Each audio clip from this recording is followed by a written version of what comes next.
Rahmatullahi wabarakatuh. Alhamdulillah wa bihi nasta'in ala umuri dunya waddin. Wassalatu wassalamu ala sayyidil mursalin wa ala alihi wa sahbihi ajma'in. Tuan-tuan muslimin muslimat, mudah-mudahan kita sama-sama dirahmati oleh Allah Subhanahu wa taala. Tajuk baru muka surat 141, tajuknya Ghazwah Badar, ya, Ghazwah Badar Al-Kubra. Ya, ditulis di sini peperangan, betul lah, ya. Dalam istilah sirah kita ada perkataan ghazwah, ya. Ghazwah maknanya peperangan yang disertai oleh Nabi SAW. Peperangan apakah yang mula-mula Nabi sertai, ya? Namanya ialah peperangan Badar. Badar nama tempat. Al-Kubra kerana peperangan Badar terbahagi dua. Ada Badar Al-Kubra, ya, Badar yang besar, satu lagi Badar As-Sughra, Badar kecil. Ya, kita akan tengok selepas ni lah, ya, tentang Badar Al-Kubra, Badar As-Sughra. Yang ini fokus pada yang besar dulu. Tidak berapa lama selepas peristiwa Nabi keluar untuk menyekat rombongan dagang Quraisy. Kita tahu orang Quraisy sejak zaman berzaman mereka traders, mereka peniaga. Mereka ada trade caravan, ya, mereka ada kafilah perniagaan yang biasanya menuju ke negeri Syam, berniaga di negeri Syam kalau musim panas, ya. Jadi musim panas, kalau kebetulan bulan tersebut bulan Muharram, ya. Bulan Muharram ni maknanya 4 bulan. Bulan Zulkaidah, Zulhijjah dan bulan apa satu lagi, ya? Bulan Muharram, 3 bulan. Jadi kalau 3 bulan ni, ya, di apa kita panggil, ya, dia jatuh pada musim panas. 3 bulan ni jatuh pada musim panas, maka orang Arab Quraisy, ya, mereka akan menuju ke utara. Ya, mereka akan menuju ke utara, yakni ke negeri Syam. Ya, sebab apa? Sebab, ya, perniagaan biasanya akan ambil masa selama 3 bulan. Sebulan perjalanan pergi, sebulan perjalanan pulang, sebulan lagi berniaga. Jadi bulan yang tidak ada peperangan, bulan gencatan senjata ialah bulan Muharram saja. Ya, setahun ada 12 bulan, 4 daripada 12 bulan tu bulan Muharram.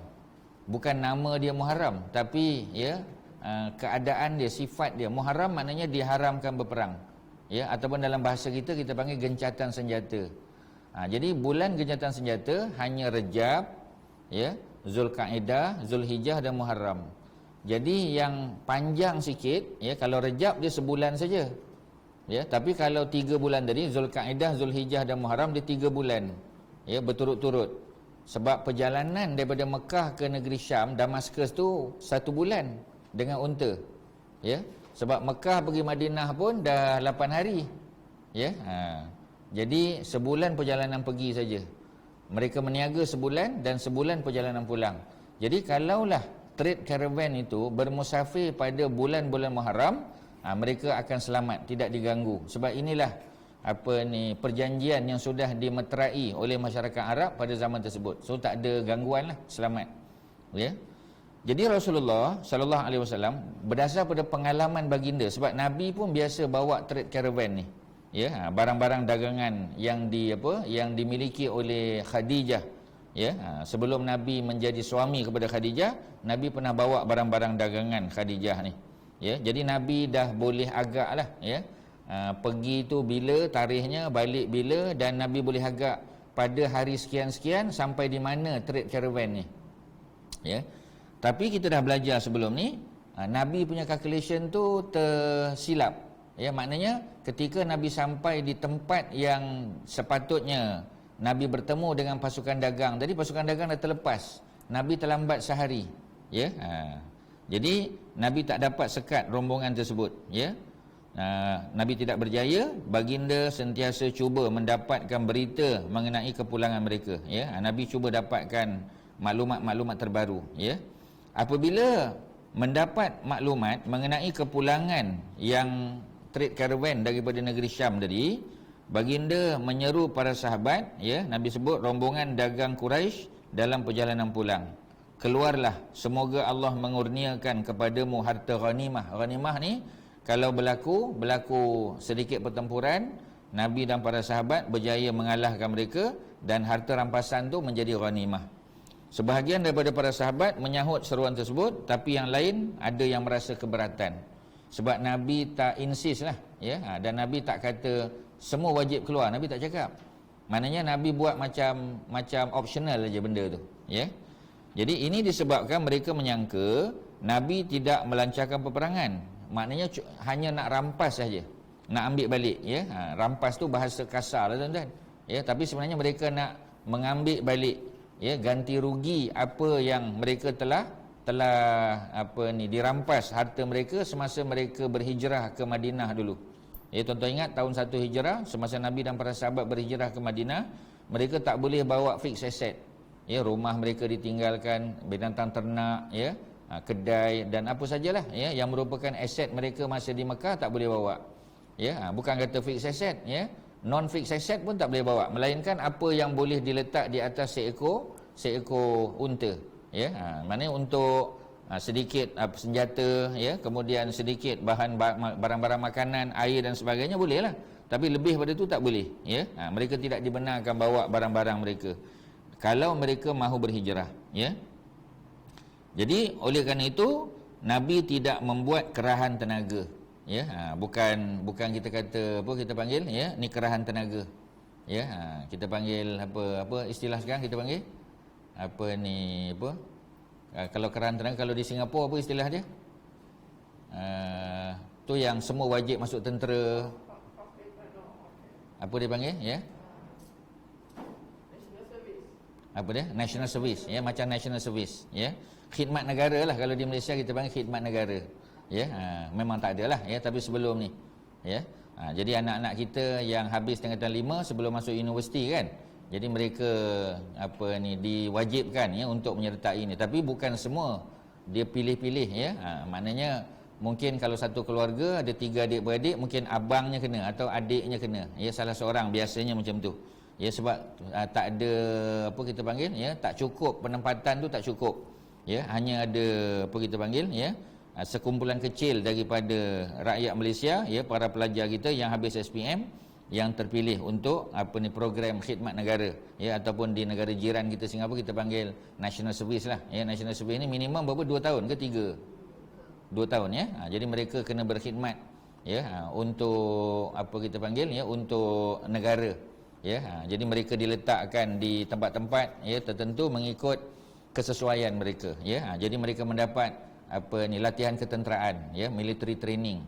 Jadi kalau apa-apa berlaku pada negara, ya, mereka sudah ada latar belakang militeri. Mereka tahu menembak, ya, mereka tahu apa yang patut dibuat dalam keadaan negara diserang oleh musuh sebagai contoh, ya. Itu adalah kebaikan dia, ya. Di Amerika juga ada national service, ya. Kita biasa dengar cerita Muhammad Ali kan. Muhammad Ali salah seorang daripada apa kita panggil selebriti, ya, ahli sukan, ya, yang tidak turut serta, ya, dalam national service tadi, dan dia dijatuhkan hukuman kan, ya. Tak tahu apa hukuman dia, tuan-tuan kena check lah, ya. Tapi yang pasti dia tak pergilah, dia tak serve country, ya. Jadi itu merupakan satu kesalahan. Di Singapura macam tu juga, ya. Sebab itu kalau mereka tak, tapi lelaki saja, perempuan tak, lelaki, ya. Jadi sebelum mereka masuk ke universiti untuk further studies, mereka akan diwajibkan, ya, untuk berkhidmat selama 2 tahun. Jadi khidmat tu baguslah, ya, dari segi military training, dari segi pengalaman mereka, ya, tu bagus, ya. Kita tak nafikan benda tu. Cuma mereka akan lambat 2 tahun, ya. Lambat 2 tahun masuk universiti. Kalau mereka masuk universiti dulu katalah, ya, balik mereka kena khidmat juga, ya. Tak peduli apa alasan, melainkan mereka sakit, ya, mereka ada pengecualian tertentu, ya, itu mungkin dibenarkan. Okey, selesai di situ. Jadi Nabi tidak mengenakan kerahan tenaga. Malah baginda bersabda, sesiapa yang ada tunggangan. Tunggangan maknanya binatang untuk apa kita panggil, ya, transport lah, ya. Sekarang, ya, maka dia hendaklah menyertai kami. Baginda tidak menunggu mereka yang tunggangannya tidak ada. Jadi siapa yang available pada masa itu ikut, ya. Dan Rasulullah keluar pada malam ketiga pada bulan Ramadan. Jadi maknanya keluar tu pada bulan Ramadan, ya, sedang berpuasa, ya. Selepas melantik Abdullah bin Ummi Maktum, ya, sebagai pengganti di Madinah. Jadi Abdullah bin Ummi Maktum, ada nota kaki di bawah kita baca. Ulama Islam berselisih pendapat mengenai nama sebenarnya. Ada yang kata namanya bukan Abdullah, ya, bin Ummi Maktum, Amru bin Ummi Maktum. Ya, jadi nama sebenarnya Amru bin Qais, ya, bin Zaidah. Sebab apa dipanggil Abdullah bin Ummi Maktum? Ummi Maktum tu ibu dia. Jadi orang Arab dia boleh bin kepada perempuan, pada mak dia boleh. Contoh, ya dalam Quran kita selalu sebut Isa ibnu Maryam. Isa ibnu Maryam. Sebab apa tak bin pada ayah? Tak ada ayah. Boleh tak Isa ibnu Maryam? Boleh. Macam kita lah, ya. Jadi kita kata Kak Shima contoh, ya, Roha Shima, ya, binti mak dia. Boleh tak? Jawapannya boleh. Tak salah. Ya, sahabat Nabi pun ada, ya. Contoh salah seorang panglima perang sahabat Nabi namanya Syarhabil. Jadi Syarhabil bin Hasanah. Hasanah tu nama mak dia. Pasal nama bapa dia tu, ya, sebahagian menyebut nama bapa dia tu ialah Abdullah, ya. Jadi Abdullah tu dah terlalu ramai. Syarhabil, ya, ataupun Syurhabil bin Abdullah tu terlalu ramai. Jadi untuk differentiatekan, ya, antara Syarhabil bin Abdullah dengan Syarhabil bin Abdullah yang lain, maka diletakkan Syarhabil bin Hasanah. So dia seorang ajalah. Pasal orang lain mak dia nama lain. Ya, sebab Syarhabil bin Abdullah, let's say, ya, ustaz tak pasti sama ada Syarhabil bin Abdullah atau Syarhabil bin Amru. Ni nama-nama yang normal lah. Abdullah, Amru, nama-nama yang common, ya. Jadi nama-nama yang common ni kalau kita letak juga dia akan jadi ramai. Jadi kita tak tahu nak differentiate. So dia nisbahkan diri dia Syarhabil bin mak dia. Sepatutnya memang macam itulah, ya. Ataupun memang tak ada ayah. Macam Nabi Isa AS. Dan itu bukan suatu yang memalukan, bukan. Ya, sebab kalau tidak, sahabat Nabi kalau dia bin pada mak dia, mesti Nabi akan tegur. Tapi Nabi tak tegur, kan? Bila Nabi tak tegur, dia jadi takrir. Apa makna takrir? Takrir makna endorsement. Ya, Nabi endorse. Jadi itu juga salah satu daripada sunnah, kan? Nabi tak cakap, Nabi tak suruh, tapi sahabat buat, Nabi endorse. Itu dipanggil takrir. Sunnah takririyah. Maknanya dalam bahasa Melayu kita panggil perakuan. Sunnah dalam bentuk perakuan. Sebab ada sunnah yang Nabi cakap. Nabi kata sembahyanglah kamu seperti mana kamu lihat aku sembahyang, kan? Tu Nabi cakap. Ya, kemudian sahabat kata Nabi bila angkat takbir, Nabi angkat sampai bahu. Kadang-kadang Nabi angkat sampai telinga. Itu perbuatan. Tapi ada yang Nabi tak cakap, Nabi tak sebut, ya, Nabi tak buat, tapi sahabat buat, Nabi perakui. Ya, itu dari segi ranking dia duduk bawah sekali lah. Ya, jadi kalau kita cerita tentang sunnah, ya, terbahagi 3, kita dah pernah sebut sebelum ni, tapi kita sebut aja sekali lagi, ya. Macam mana? Sebab Nabi tak tegur ataupun Nabi puji, ya. Mungkin Haji Syuaib boleh tolong bantu, ya. Jadi kalau kita kata sunnah, kan, sunnah, ya, sunnah dalam bahasa kita panggil kebiasaan ataupun dalam English kita panggil tradition, ya. Dia tradition, ya, tradisi lah, ya. Kebiasaan ni makna tradisi yang dibuat secara berulang-ulang oleh Nabi, ya, sunnah, ya. Jadi nombor 1 kita panggil sunnah dalam bentuk qauliyah, ya. Qauliyah maknanya perkataan. Yang kedua kita panggil sunnah dalam bentuk amaliyah, ya, amaliyah.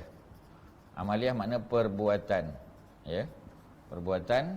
Nombor 3 kita panggil sunnah takririyah, ya, takririyah ni makna perakuan, ya, ataupun kita panggil endorsement lah, ya, endorse, ya, endorsement, perakuan. Nabi perakui, ya. Jadi qauliyah, ya, kita dah bagi contoh tadi. Antara makna qauliyah ni Nabi cakap lah, ya. Ni yang Nabi cakap, yang Nabi cakap, Nabi sebut, ya, ataupun Nabi suruh, ya, ataupun Nabi larang, boleh juga, ya. Jadi kalau yang Nabi sebut, Nabi suruh, itu jadi perintah. Kalau Nabi larang, larangan lah, tak boleh lah, ya. Itu kalau amaliyah, Nabi buat, sahabat lihat, ya, sahabat lihat, sahabat tengok, ya, sahabat nampak. Okey, ya. Nabi buat. Nabi tak cakap tapi Nabi buat, ya. Kemudian takririyah yang terakhir perakuan, ya. Ini sahabat yang buat. Sahabat buat, ya. Nabi nampak. Nabi nampak dan Nabi diam, ya, Nabi diam. Ataupun Nabi puji, ya. Nabi puji. Ya, tu yang terakhir lah. Itulah ya, secara umum ada 3 yang kita sebut sebagai sunnah ataupun kebiasaan. Jadi 3 ni boleh kita terima, tapi dari segi ranking ya. Dari segi ranking yang pertama, jap tuan-tuan. Mana ni? Okey. Jadi yang pertama ialah yang Nabi sebut. Itu ranking dia paling tinggi. Nombor 2 ialah yang Nabi buat. Yang ketiga yang Nabi endorse. Jadi Ustaz susun ni ya secara descending order. Yang atas yang paling penting. Ya, maknanya ranking number 1 is yang Nabi sebut, Nabi suruh. Jadi kalau ada perintah yang Nabi bagi, itulah yang kita utamakan.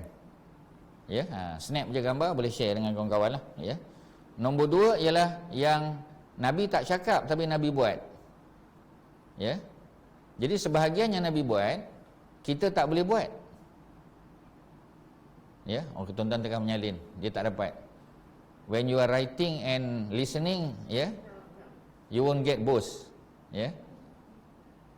So apa dia? Good in ada. Good. Tapi bukan semualah ya. Memang ada. Orang lelaki pun ada yang multitasking. Boleh buat 2 benda ya. Selalu kita buat 2 benda. Ya. Puasa Ramadan, semayang pun semayang, puasa juga. I'm joking ya, tapi memang betul lah. Ya. Dan takkan dia nak semayang dia batalkan puasa kan, nak semayang kan, tak ya. Okey, macam itulah maksud dia. So boleh buat 2-3 benda satu masa ya. As a mom ya, apa ni, as a apa kita panggil ya, as a cook ya, as a gardener, as semualah boleh buat. Okey, jadi nanti ada konflik tau. Sebab apa kita kena tahu ni? Sebab nanti ada konflik. Belum lagi. Snap je gambar tak apa. Ya. Dia nanti ada konflik. Kalau kita tak tahu dia punya ranking, dia punya order, ya, dia punya sequence, nanti ada apa kita panggil, ya, dia ada konflik. Kalau Nabi sebut A tapi Nabi buat B. Ya. Jadi bila Nabi sebut A, Nabi buat B, yang mana kita nak follow? Yang A ke yang B? Number 1 Nabi sebut. Number 2 Nabi buat. Ya. If it happens that the apa kita panggil, the saying and the doing of Nabi tu conflicting, understand me? So yang mana kita nak buat? Ya, kita kena buat yang saying lah, yang Nabi cakap lah. Sebab Nabi cakap tu atas, ya, followed by yang Nabi buat, ya. And of course number 3 is takririyah. Sebab yang takrir ni Nabi tak buat. Nabi tak buat, ya. Bagi contoh yang mudah ialah macam kita kata doa iftitah, ya, Allahu akbar kabira walhamdulillahi katsira wa subhanallahi bukrata wa asila. Nabi tak buat tu. That's not from Nabi. Itu sahabat Nabi. Tapi Nabi endorse. Nabi bagi tahu masa dia baca tu, malaikat berebut-rebut nak catat dan nak present to Allah the Almighty. Ya, maknanya benda tu baguslah. Pasal Nabi tak diam tapi Nabi puji. Nabi bagi tahu yang kamu baca tu bagus. Nabi tak kata bagus, tapi Nabi kata malaikat catat dan present to Allah. Meaning good lah kan? Okey. Tapi Nabi tak buat. Yang Nabi buat lain, ya. Nabi bila angkat takbir Allahu akbar, Nabi baca Allahumma ba'id baini wa baina khataaya, ya Allah, jauhkan aku dengan dosa aku seperti mana kau jauhkan timur dan barat. Ya Allah, jauhkan aku daripada dosa aku, ya, seperti mana kau bersihkan kain yang kotor jadi bersih, menjadi putih. Ya, mandikan aku dengan air air salji, ya, air mata air, ya, dan seumpamanya. Jadi maknanya itu antara doa iftitah yang Nabi baca. Seperti mana riwayat oleh oleh Abu Hurairah dalam Sahih Bukhari. So itu antara yang paling baiklah. Tapi malangnya benda ni tak menjadi kebiasaan kita.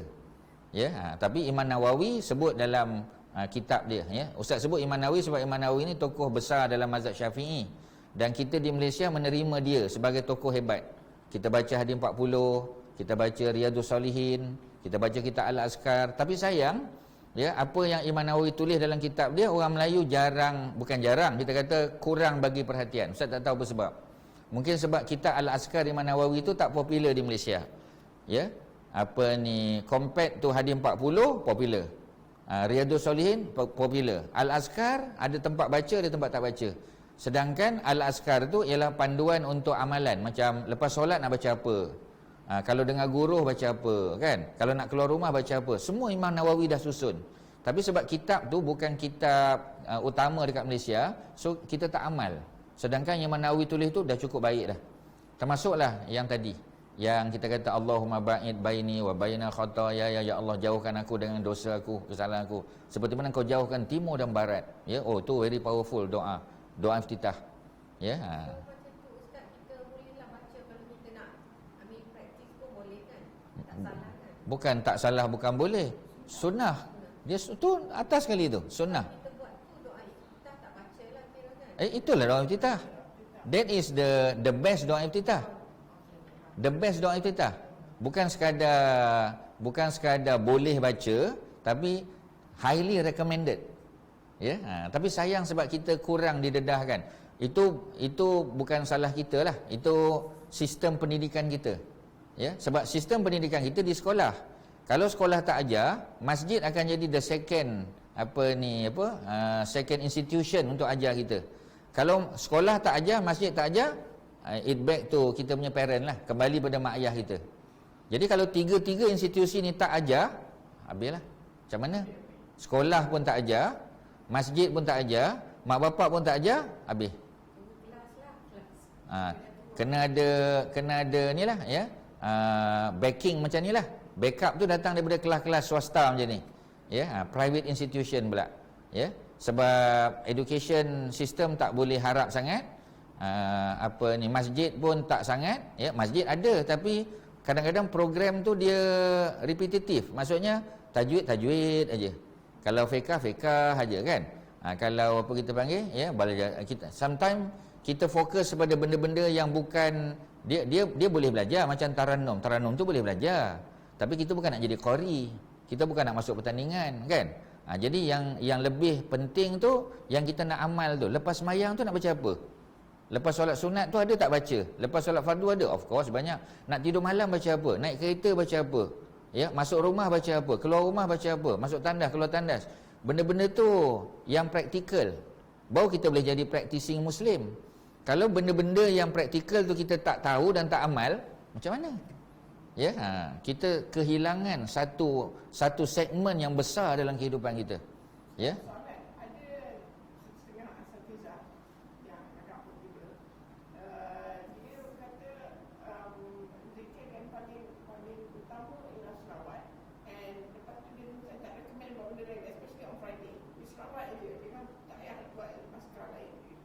Kurang tepat lah, ya. Sebab amalan selepas solat ni memang dah di regime kan, dah ada. Ya, regimented lah, regimented, ya. Tapi yang selawat tu kita perbanyakkan. Sebab selawat ni all the time. Masa masak, masa menyapu kan, masa driving, masa bila-bila pun selawat tu kita perbanyakkan. Hari Jumaat memang ada kelebihan. Tapi yang dah regimented tu, macam lepas solat, masuk tandas, keluar tandas, nak keluar rumah kan, yang itu jangan digantikan dengan selawat sahaja. Sayanglah. Ya, sepatutnya macam tu.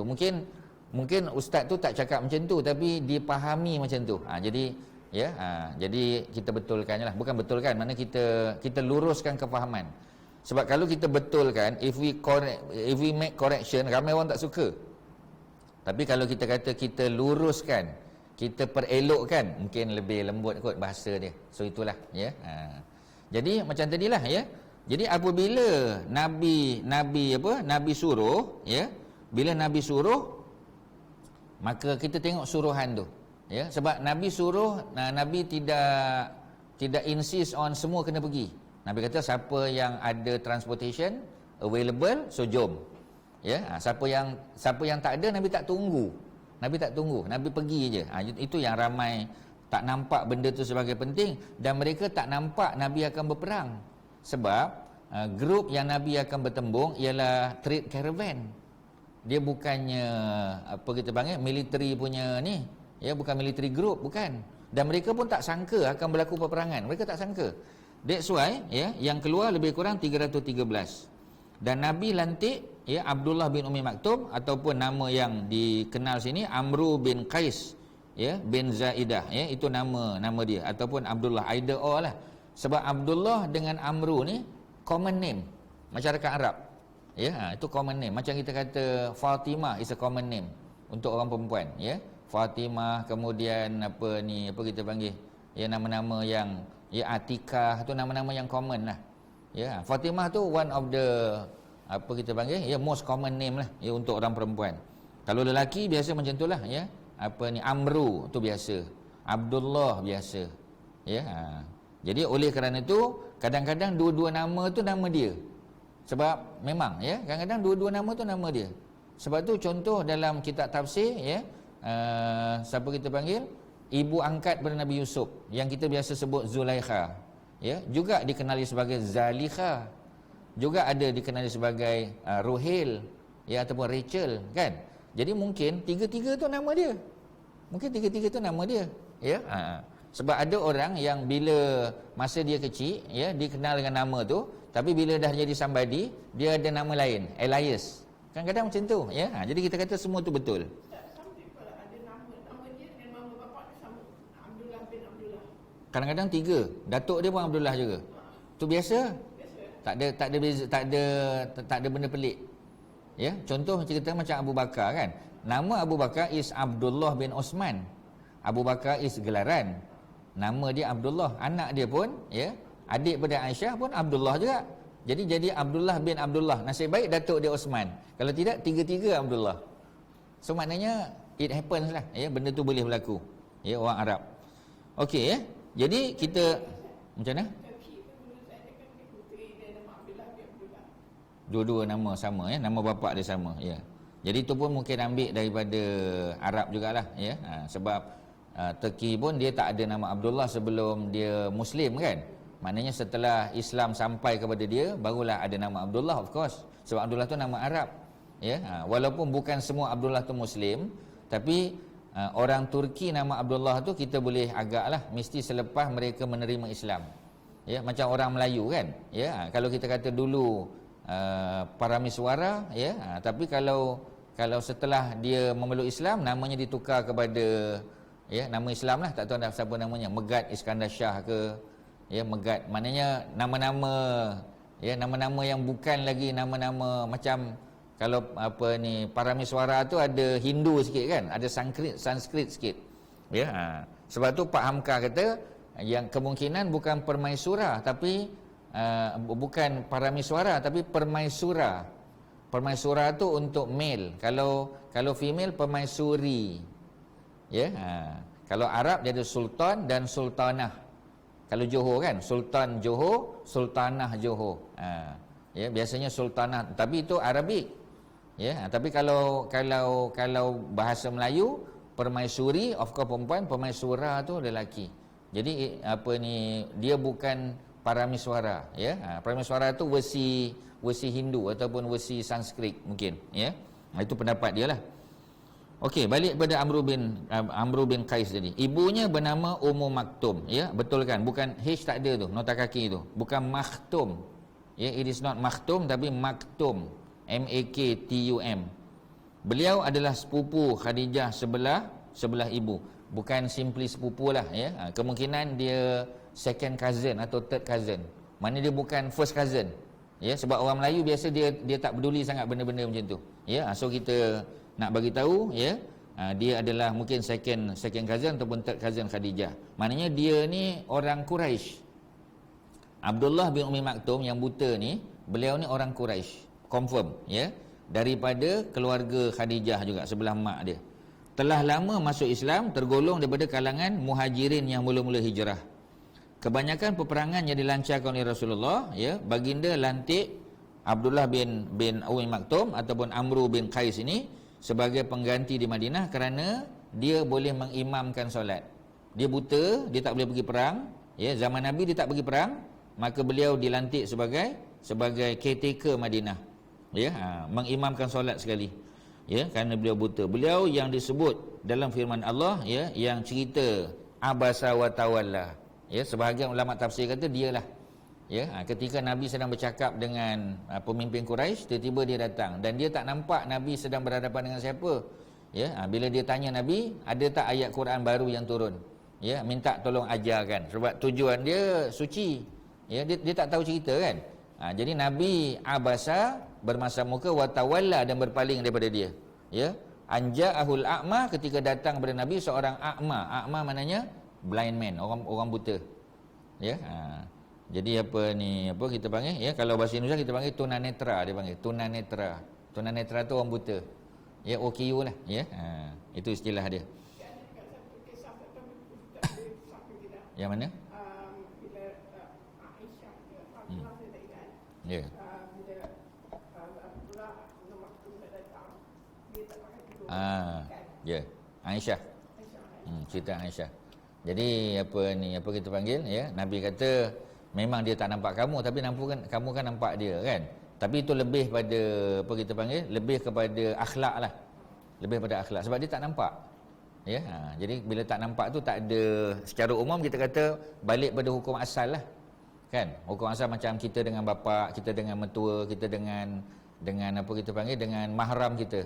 Ya, tapi dengan abang ipar tak boleh kan? Tapi let's say abang ipar kita buta. Ya, abang ipar kita buta. Jadi macam mana, ya? Memang dia tak nampak kita, tapi kita still nampak dia. Tapi itu sebahagian ulama kata lebih pada isu akhlak lah. Dia bukan hukum sebab dia tak nampak. Ya, tapi itulah balik pada biasanya perbincangan, Nabi tak sebutlah pula sama ada dia buta atau tidak, kamu kena bertudung tu tak ada pula kan. Cuma macam cerita ketika Nabi dikebumikan di rumah Aisyah, kemudian lepas Nabi wafat kan Abu Bakar. Abu wafat pun dikebumikan di rumah Aisyah juga. Kemudian Aisyah dapat rumah yang lebih besar, bilik yang lebih besar. Sebab siapa kita panggil, isteri kedua Saudah, dia hibahkan rumah tu kepada Aisyah. Mana bila dia meninggal, dia bagi rumah bilik dia kepada Aisyah. So Aisyah punya bilik tu besar sikit lah. Jadi bila besar sikit, Umar bila dia kena tikam sebelum dia meninggal, dia minta izin daripada Aisyah untuk dikebumikan sebelah pada Abu Bakar. Ya, jadi ketika Umar dikebumikan, Aisyah pakai tudung dalam rumah. Ya, sebab apa? Sebab orang meninggal dia boleh tengok apa yang, sebab orang meninggal ni dia tahu. Ya, walaupun kita kata tapi tujuh kaki dalam, ya. Sebab itu bila kita ziarah orang di kubur, dia tahu kita hadir. Macam mana tu bukan kerja kita lah, tu Allah Subhanahu Wa Taala lah yang buat. Jadi dari segi hukum, ya, sepatutnya ketika Nabi wafat ke bumi situ, Nabi tu suami Aisyah, Abu Bakar bapa Aisyah, tak ada hal lah kan, semua mahram. Tapi bila Umar dikatakan Aisyah pakai tudung. Kalau betul lah riwayat ni, cerita ni, maknanya ya, nak bagi tahu orang yang telah meninggal dia boleh tengok orang yang hidup. Maknanya kalau kita datang kubur, ya, nenek kita, datuk kita yang telah meninggal, dia tahu dan dia gembira dengan kehadiran kita. Ya, memang ziarah kubur bagi perempuan tu harus, hukum dia harus saja. Ya, dia tak wajib. Tapi bila kita datang dan boleh memberi peringatan, insaf kan, bila kita datang kan kita, ya Allah, meninggal dah mereka ni, ya, satu hari nanti aku pun kat sini juga. Kalau dengan kita ziarah kubur tu boleh menimbulkan keinsafan, so dapat pahala lah, mudah-mudahan dapat pahala lah, kan. Kemudian kepada orang kubur tu, dia tahu tak kita hadir? Yes, dia tahu. Ya, dan bila kita bercakap dengan dia boleh dengar. Orang yang meninggal, dia boleh dengar apa yang kita cakap. Itu ambil cerita perang Badar nanti, ketika orang-orang kafir yang mati ni 70 orang, Nabi suruh kumpulkan di satu tempat kan, dikebumikan juga. Sebelum Nabi meninggalkan Badar, Nabi bercakap dengan mereka. Ya, ketika itu Umar tanya pada Nabi, orang mati boleh dengar ke? Nabi kata mereka lebih dengar daripada kamu orang hidup. Pasal orang hidup dia distracted dengan benda lain. Macam kita kan, ustaz mengajar, ya, tuan-tuan boleh main WhatsApp, boleh jawab telefon, ya, boleh buat benda lain. Tapi orang mati tak boleh. Ya, jadi mereka tu lebih dengar, lebih fokus berbanding dengan kita. So ambil daripada cerita tadi, menunjukkan bahawasanya orang meninggal dia boleh dengar. Kita pergi kubur kan, cuba tengok dialog, cerita apa pun, sama ada sinetron ke, cerita Melayu ke, drama ke, apa semua sebagainya. Bila orang pergi kubur, dia akan bercakap kan, dialog tu biasa kita kata, ya. Yang paling klasik, cerita ibu mertua ku, bila Kasim Selamat tanya pada mak mertua dia, mana kubur Sabariah. Mak dia pun tunjuk, sebab dia dah takut kan, dia kata ni kubur dia. Piramli pun bercakap kan. Lepas tu datang pula satu family, dia kata pasal apa saudara menangis di kubur mak saya? Ya, masa tu baru mak mertua dia takut. Baru dia pecah rahsia, rupanya Sabariah tak meninggal. Dia kahwinkan dengan Dr. Ismadi, ya, yang buat pembedahan mata. Oh, menariklah cerita dia kan. Tapi maksudnya nak bagi tahu, ya, semua cerita tu mengajar kita bahawasanya orang hidup bila dia bercakap dengan orang mati boleh dengar. Dan orang mati tahu, ya. Sebab tu seronok tak, ya, kata perbincangan para ulama, seronok tak seorang ibu yang telah meninggal, anak dia datang ziarah. Ya, datang ziarah, ya. Walaupun isu baca ayat Quran dan sebagainya tu ada perbincangan lah, ya, tapi mendoakan si mati itu antara sunnah. Even masa jenazah sedang dikebumikan, ya, Nabi kata apa kita panggil, ya, doakan dia. Ya, istaghfiru li apa kita panggil, li akhikum. Minta ampunlah untuk saudara kamu. Innahul ana yus'al, sesungguhnya dia sedang ditanya oleh malaikat. Allah sedang bertanya pada dia, soal jawab. Jadi kalau kita istighfar, mudah-mudahan boleh mengurangkan, ya, boleh memudahkan urusan dia, mudah-mudahan. Mana Nabi pun suruh istaghfiru li akhikum, minta tolong ampun kan, mintalah pada Allah supaya Allah ampunkan dia. Sebab tu kita baca Allahummaghfirlahu warhamhu wa'afi wa'fu anhu tu, ya. Ada kesan tak pada si mati? Mudah-mudahan. Ya, kalau dia pula orang beriman, ya, kita pula ada hubungan dengan dia, anak dia, oh lagilah, ya, doa anak yang soleh, tak ada hijab, ya, antara kita dengan Allah. So benda-benda macam tu kita kena kumpulkan semua, berdasar pada sirah, pada hadis-hadis Nabi, ya, supaya kita boleh buat hukum, ya. Jadi kita tak boleh ambil spesifik event ataupun spesifik insiden dan kita buat fatwa, tak boleh. Kita kena kumpulkan semua, ya. Cerita masa di Badar, cerita Nabi di Mekah, di Madinah, ya, cerita sahabat-sahabat Nabi, kita kumpulkan semua baru kita boleh buat fatwa. Kerana apa, ya? Kerana sunnah tu bukan sunnah Nabi saja. Sunnah juga adalah sunnah Khulafa' Rashidin. Maknanya apa yang Abu Bakar buat, apa yang Umar, apa yang Osman, apa yang Ali buat, ya. Jadi semua mereka tu juga dianggap sebagai sunnah. Walaupun sunnah Nabi of course paling tinggi lah, ya, tapi sunnah sahabat tu dia ambil kira. Pasal zaman Nabi ada benda yang Nabi tak buat kerana tak ada keperluan. Contoh mengumpulkan Quran, zaman Nabi tak ada lagi. Sebab Nabi masih hidup. Kalau orang nak tanya, ya Rasulullah, ayat ni surah apa? Nabi boleh beritahu. Ya, tapi setelah Nabi wafat dan orang yang hafal Quran ramai yang mati dalam perang, maka Umar bagi cadangan kepada Abu Bakar supaya kumpulkan orang yang hafal dan kita mushafkan dia, ya. Dan Abu Bakar tak setuju sebab Nabi tak buat, ya. Orang yang lebih baik daripada aku pun tak buat, takkan aku nak buat. Umar bagi bagi kita panggil, ya, bagi hujah-hujah, bagi rasional, ya, untuk convince Abu Bakar bahawasanya sekarang ada keperluan. Dulu tak ada sebab Nabi masih hidup dan Abu Bakar setuju. Dibuat satu kopi kan. Bila Abu Bakar meninggal, kopi itu jatuh pada Umar. Bila Umar meninggal, jatuh pada anak Umar, ya, Hafsah. Ketika Osman nak tulis balik Quran, nak buat 7 versi, dia ada 7 version semua. Yang pertama ada di Madinah lah, yang 6 lagi tu. Sebab nak hantar Mekah, ya, hantar Kufah, hantar Basrah, hantar Baghdad, bukan Baghdad tak ada lagi, ya. Hantar ke Damaskus dan hantar ke Yaman dan hantar ke Mesir, ada 7. Ustaz ulang baliklah 7, ya. Jadi ada satu kopi, dia punya dia punya original lah, masterpiece dia. Kemudian ada 6 lagi ditulis tangan. Masa tu tak ada mesin cetak, tak ada lagi. Ya, jadi Madinah dah ada. Tulis satu lagi untuk Mekah. Dah 2 kan? Nombor 3 ialah di Yaman. Nombor 3 Yaman dulu, ya. Kita tengok yang paling dekat Yaman. Nombor 4 adalah di Damaskus, Syria. Nombor 4 Damaskus. Nombor 5 di Egypt. Dah 5 dah. Ya, Mekah, Madinah dah ada, Mekah, Yaman, ya, Yaman, kemudian kita ada Damaskus, Syria, nombor 4, nombor 5 ialah di Mesir, ya. 6 dan 7 di Iraq, ya, Basrah di selatan, Kufah di utara. So 7 semualah. Ya. Dan penulisan tu, ya, kopi yang lain tu dibuat pada zaman Osman. Tu zaman Osman. That's why kita panggil resam Osmani, ya, pasal dibuat zaman Osman. Kalaulah dibuat zaman Umar, yang kopi tadi ada satu master kopi, yang lain tu dia punya kita panggil kopi dia. Itu kita panggil, kalau zaman Umar mesti resam Umari, ya, tapi sebab zaman Osman kita panggil resam Osmani. Ya, tu dia punya kisah dia, ya. Sebab dibuat tu zaman Saidina Osman. Maknanya kita standardize kan. Mana-mana versi Quran yang lain dibakar, ya, dimusnahkan. Supaya masyarakat Islam ni dia standardize Quran dia. Ya, sebab dulu Abdullah bin Mas'ud ada versi dia. Ya, Ali ada versi dia. Ya, dan sahabat-sahabat lain ada versi dia. So diseragamkan, ya, dan disusun balik, ya, supaya betul seperti mana yang Nabi pernah ajar, ya, based on master copy ataupun original copy yang ditulis pada zaman Saidina Abu Bakar. Itu sejarah dia, tuan-tuan. Ya. Tapi macam tadilah, ya, kita kadang-kadang tahu tapi kita tak tahu dia punya chronological order dia, time sequence. Sebab kita minta maaf, ya, orang kita biasa kurang ambil perhatian time sequence. Kita tak sangat, ya. Sebab tu benda-benda ni lawyer kena pandai. Ya, sebab kalau tidak nanti dia tak boleh nak apa kita panggil, ya, nak convince. Ya, dia kena tahu mula-mula apa berlaku, ya, kemudian apa, ya. Kita tengok cerita-cerita investigation, semua dia akan tanya macam tu.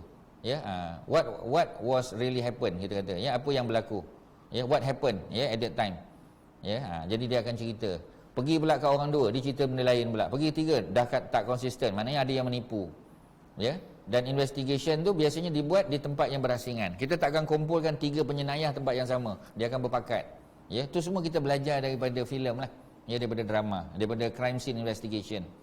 Ya, sebab dalam Suratul Baqarah ada cerita ketika seorang bapa saudara meninggal, dibunuh oleh anak saudara dia. Ya, dan anak saudara tu buang jenazah tadi di tempat sepupu yang lain. Jadi bila polis datang, polis jumpa apa kita panggil, mayat tu di rumah yang katalah, ya, yang second cousin tadi, second cousin lah kena. Ya, sebab jenazah ditemui kat situ. Tapi kita tahu bahawasanya jenazah tidak akan diletak di crime scene. Itu Quran yang cerita, ya. Jadi kita dah boleh agak dah, ya. Itu hanya dia nak kelirukan pihak polis saja. Sebab apa? Sebab kalau kita tahu crime scene, kita akan jumpa DNA kat situ, kita akan jumpa rambut dia, kita akan jumpa darah, ada pergelutan dan sebagainya, ya. Itu kita belajar daripada CSI lah. Saya personally belajar daripada CSI. Ya, sebab dulu tak ada forensic science. Jadi oleh kerana itu kena disembelih seekor lembu betina, Al-Baqarah. Dia tak adalah surah Al-Baqarah tu. Ya, sebab cerita zaman Nabi Musa, seorang uncle, dia tak ada family. Dia apa kita panggil? Dia tak ada family, dia tak kahwin.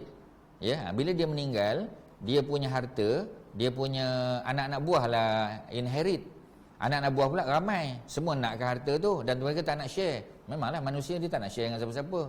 Jadi oleh kerana itu, one of the anak buah yang tak sabar, dia bunuhnya pak saudara dia. Ya, tetapi dia letak jenazah tu di rumah cousin dia yang lain yang juga layak untuk inherit.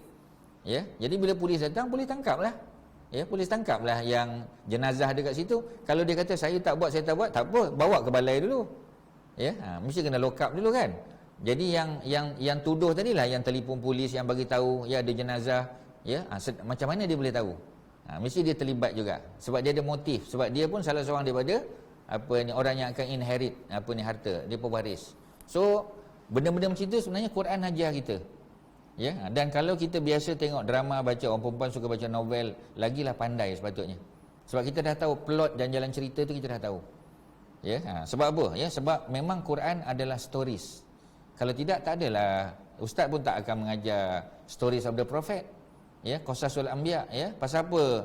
Sebab stories of the prophet tu adalah benda paling banyak dalam Quran. Cerita stories ni paling banyak dalam Quran. Quran bukan cerita hukum. Hukum tak banyak. Hukum sikit je. Ya, kebanyakannya adalah stories, tapi stories yang penuh dengan moral value. Stories yang penuh dengan pengajaran, iktibar. So kalau sebab tu orang perempuan yang banyak datang kelas tadabbur, kelas-kelas ni orang perempuan. Sebab orang perempuan kan suka baca novel, suka tengok drama, sinetron, ya. Korean series, apa dia? Macam-macam kan? Ya, sebab kadang-kadang jalan cerita dia punya apa tu, ya. Kita tengok, ya, dia ada satu pemikiran berbeza kan? Sebab yang produce, yang storytelling apa semua tu, itu dibuat oleh orang Asia. Orang Asia punya pemikiran tu berbeza. Yang kadang-kadang Hollywood, Bollywood tak boleh nak, ya, dia tak replicate cerita yang sama kan. Dia ambil sudut-sudut yang kita tak nampak selama ni. Itu budaya lah kan, itu budaya. Ya, dan mereka berjaya. Ya, mereka berjaya mengembangkan dan produce ya banyak filem dan sebagainya. Itu cerita Quran lah tuan-tuan, yang kita boleh dapat banyak ya. Okey, kita balik pada cerita kita tadi. Jadi kisah Abdullah bin Ummi Maktum ya, ataupun kita panggil sebagai Amr bin Qais ini memang ada dalam Quran, cerita tentang abasa wa tawalla tadi ya. Jadi itu cerita dia. Jadi firman Allah ada ya, beliau adalah tukang azan kedua selepas Bilal bin Rabah. Ya, beliau keluar menyertai peperangan di Al-Qadisiyah. Okey, ceritanya ustaz pendekkan cerita. Siapa tadi? Abdullah bin Ummi Maktum, zaman Nabi dia tak pergi perang. Nabi tak izinkan sebab dia buta. Dan dia jadi imam, ya, imam solat. Dan dia jadi muazzin. Bila Nabi tak ada pergi perang, kan orang lelaki kan tak ramai yang tinggal. So dia jadi imam, ya. Jadi zaman Sayyidina Osman, zaman Sayyidina Umar, dia dah lagi tua lah. Ya, sebab Umar tu naik sebagai khalifah lebih kurang 2 tahun setengah selepas Nabi wafat. Lepas Nabi kan Abu Bakar, lepas Abu Bakar wafat, naik Sayyidina Umar. Ketika Umar tubuhkan pasukan tentera untuk bebaskan Parsi kan Persian Empire kan besar. Jadi Sayyidina Umar nak jatuhkan mereka, maka ada satu peperangan di sana dipanggil peperangan Al-Qadisiyah, ada kat situ tulis. Peperangan Al-Qadisiyah ya berlaku di bawah kerajaan yang dikuasai oleh Persian Empire ya. Jadi dia minta izin daripada Umar untuk pergi. Dia kata, Umar, zaman Nabi tak benarkan. Tapi zaman Umar, dia sebab imam dah orang lain dah. Ya, imam dah orang lain, muazzin dah orang lain, orang muda, ya. Jadi dia minta supaya dia dibenarkan pergi. Dan Umar izinkan. Ya. Bila Umar izinkan dia jadi apa? Dia jadi standard bearer. Dia jadi flag bearer. Dia jadi pemegang panji-panji. Sebab ya, pemegang panji ni mesti orang yang tegap dan dia bertubuh sasa dikatakan. So dia pegang. Memang confirm orang akan tuju dia. Memang syahid dia dalam perang Qadisiyah. Perang Qadisiyah tu panglima tentera dia ialah Sa'ad bin Abi Waqqas.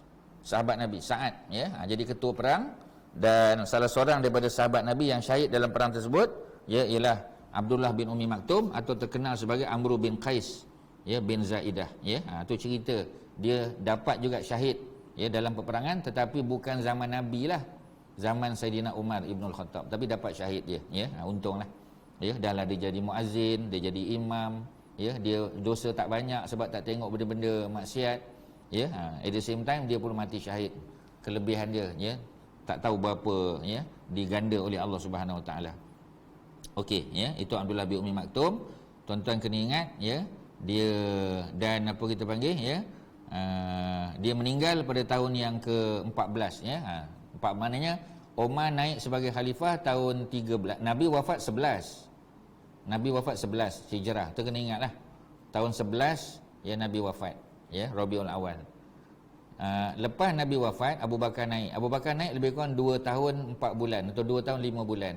Ya, maknanya sekitar tahun 13 lah. 11 Nabi wafat, 13 Abu Bakar wafat. Mana 13 tu naik Umar. Ya, setahun lepas Umar wafat, ya, setahun selepas Umar naik sebagai khalifah, berlaku peperangan Qadisiyah yang diketuai oleh tadi ya Sa'ad bin Abi Waqqas. Kemudian ya, sebelum peperangan tersebut, sahabat Nabi ni Abdullah bin Ummi Maktum ataupun Amr bin Qais ya bin Zaidah, beliau jumpa Umar, dia minta izin ya, wahai khalifah ya, wahai apa kita panggil Amirul Mukminin, benarkan aku terlibat dalam perang. Umar pun benarkan ya, dan dialah yang memegang bendera Islam pada masa itu, dan beliau telah terbunuh syahid ya dalam peperangan tersebut ya. Sebab biasanya pemegang panji kebanyakannya dibunuh ya. Macam dalam perang Uhud kita ada Mus'ab bin Umair kena bunuh, hilang dua-dua tangan ya, pasal dia pegang bendera kan. Bila pegang bendera orang akan cantas tangan lah ya. Lepas tangan kanan putus, dia pegang tangan kiri pula, tangan kiri pun ni, dan dibunuh ya, syahid dalam peperangan. Okey ya, kita sambung. Jadi yang pergi perang originally 313 orang ya, 313 itu yang daftar nama dan pergi perang ya. Jadi kalau kita tengok daripada 313 tu 240 Ansar. Sebab Ansar yang paling ramai, Muhajirin tak ramai ya. Jadi kalau 240 orang, more than 240 ya. Kalau 240 pun maknanya baki 73 je kan ya, 73 je yang daripada Muhajirin, tak ramai. 73 tak sampai 100 orang pun. Tapi Ansar lebih ramai. Ya, sebab tu Ansar ni dia punya peranan sangat hebatlah. Ya, dia menyediakan tempat untuk Nabi dan para sahabat berhijrah, ya, sediakan tempat tinggal, ya, apa ni, tempat perniagaan, apa ni, ladang, ya. Dan mereka lantik Nabi sebagai ketua, ya. Dan mereka berkorban segala-galanya lah untuk Nabi, untuk Islam, untuk para sahabat, ya. Jadi oleh kerana itu kita nak bagi tahu bahawasanya peranan mereka ni, ya, besar sangatlah, ya. Kemudian apa lagi, ya? Bakinya ialah orang-orang Muhajirin, ya. Tetapi apabila peperangan betul-betul berlaku, bukanlah 313 yang pergi. Sebab ada paling kurang ada 8 orang yang diberikan excuse. 8 orang tadi, ya. 8 orang tu maknanya salah satunya Sayyidina Osman. Kan Osman kan tak pergi perang Badar. Pasal apa Osman tak pergi? Apa sebab? Isteri dia sakit ke? Siapa isteri dia? Anak Nabi. Zainab. Dua anak. Zainab bukan dengan Osman. Ya. Kayak kan? Ruqayyah, ya, binti Rasulullah. Jadi Ruqayyah sakit tenat, ya. Ruqayyah sakit, dulu kita ada sakit cacar lah, macam sakit cacar. Ya, cacar in English apa kita panggil? Chicken Chicken pox. pox ke? Ya, bukan measles, bukan? Chicken pox tu measles. Ya, orang klinik mesti tahu punya kan? Kak Wan mesti tahu patutnya. Kalau chicken pox yang besar tu measles yang halus-halus tu. Ya. Tapi tak tahulah yang mana satu kan, tapi maknanya Bukan chicken pox yang chicken pox. Jadi maksudnya chicken pox tu belum ada vaksin zaman tu. Ya, Haji Syuaib, belum ada vaksin. Jadi ramai sahabat yang mati kerana chicken pox tu. Kalau betul lah istilah chicken pox, ya. Kalau ada medical doctor depan ustaz, tolong betulkan lah. Tolong bagi mesej, ya, dalam kita punya apa kita panggil, ya, box tu. Kalau ada tolong bagi tahulah, ya. Jadi salah seorang yang mati dalam apa ni penyakit chicken pox tadi ialah anak Nabi Ruqayyah. Ruqayyah meninggal. Ya, sebab tu masa nak pergi perang Badar, Ruqayyah sedang sakit. Nabi pergi dan Osman diberi excuse untuk menjaga isteri dia yang sakit. Ya, dan kita tahu akhirnya bawa kepada kematian lah. Ya. Jadi kata Usamah bin Zaid, anak pada Zaid bin Harisah, cucu angkat Nabi. Ya, dia kata masa bapa dia balik untuk bagi tahu bahawasanya Islam dah menang, ya, sebab bapa dia naik unta Nabi. Unta Nabi tu Al-Qaswa, unta betina. Nabi naik unta betina bukan unta jantan. Sebab unta betina berada di depan dalam rombongan, unta betina mesti duduk depan. Unta jantan akan follow dia. Ya, ingat baliklah cerita mana jantan, mana betina kan. Jadi jantan duduk belakang, betina mesti depan. Ya, itu cara kita nak tengok kan. Jadi unta Nabi Qaswa, Nabi duduk depan. Ya. Jadi oleh kerana itu apa ni Qaswa tu diberikan kepada Zaid sebab selepas habis perang Nabi tunggu lagi beberapa hari sebab takut musuh buat counter attack. Jadi Nabi hantar sahabat 2 orang, salah satunya ialah Zaid bin Harisah untuk bagi tahu kepada orang Madinah kita dah menang. Ya, tapi orang Yahudi dia buat propaganda. Ya, dia buat propa sebab apa? Sebab dia kata cuba tengok, ya. Muhammad mati dah dia kata. Cuba tengok. Unta Muhammad dibawa oleh Zaid. Itu menunjukkan Muhammad dah mati, kan? Dan sebahagian orang Islam termakan hasutan. Sebab dia cakap tu ada hujah lah kan, ada base lah, ada asas. Ya, dia bukan baseless kan, ada asas. Jadi oleh kerana itu kita tengok, kalau Muhammad menang mesti Muhammad balik. Pasal apa pula Zaid yang datang? Zaid bagi tahu sebenarnya kita menang. Jadi kata Usamah bin Zaid, anak dia, ketika bapa aku balik tu, hari yang sama tu adalah hari kami mengebumikan jenazah apa ni Ruqayyah. Ruqayyah meninggal. Ya, dikebumikan. Mana kami sedang meratakan apa ni kubur. Ya, kubur Ruqayyah lah. Ya, memang dan confirm Osman tak pergi dalam peperangan tersebut. Selepas tu nanti Nabi kahwinkan Osman dengan adik Ruqayyah. Ya, adik Ruqayyah ialah, ya, tuan-tuan dah lupa balik formula anak Nabi, ZRUF. ZRUF tu formula, ya. Mana boleh Zainab Z atas sekali. Kak Wan dah lupa. Formula kita mesti tulis secara descending order. Ya, Kak Syimah jangan lupa, Haji Syuaib jangan lupa. Formula kita buat tu saya punya formula, ya. Tuan-tuan boleh ikut. Sebab benda ni praktikal. Formula kita kena susun secara descending order. Jangan tulis formula secara horizontal. Tulis formula secara vertical dan dia descending order. Maknanya yang paling tua duduk atas ataupun yang paling penting. Macam tadi kita buat ni descending order juga, tapi from apa kita panggil ya, the most important to less important. Ya. Dia tulis formula kena macam tu. Tak kira tuan-tuan accountant ke, tuan-tuan broker tanah ke, tuan-tuan engineer ke, tak peduli. Ya, kena pakai dia punya formula tu. Kita mesti ada apa teknik lah ya untuk apa ni buat formula tu. So ZRUF buat formula baru balik. Masalahnya tuan-tuan tulis nota tu di margin ya. Because if you keep writing on the margin, you will keep marginalize your note. That's why we call it marginal note, because you are going to marginalize your note. Tu cerita dia. Apa dia? Ummu Kulsum, ZRUF. Formula dia ZRUF, tulis secara descending order, vertical.